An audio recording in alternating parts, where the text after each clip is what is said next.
আমার কাছে যদি জিজ্ঞেস করা হয় পৃথিবীর সর্বশ্রেষ্ঠ খাবার কি, তাহলে চোখ বন্ধ করে একটাই কথা মাথায় আসবে, যার আর কোনো তুলনা নেই। আমরা মধ্যমগ্রাম বাজার গিয়ে একেবারে বর্ষার ইলিশ কিনে এনেছি। একটু নুন আর হলুদ মাখিয়ে সর্ষের তেলে ভেজে নিয়েই সাথে গরম ভাত, কাঁচা লঙ্কা আর ইলিশ মাছ ভাজার তেল।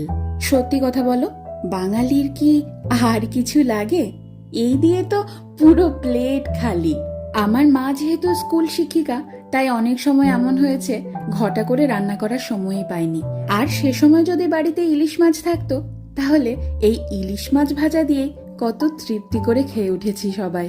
আমার এই বাড়িতে বাবা মা এসেছে, আর সেই তৃপ্তি করে খাওয়ানোর সুযোগটা এবার আমি পেয়েছি। আমার খাদ্য রসিক বাবা গরম গরম ভাত আর ইলিশ মাছ ভাজা নিয়ে বসে পড়েছে। দেখো কত মজা করে খাচ্ছে, দেখেও যেন তৃপ্তি আসছে আমার।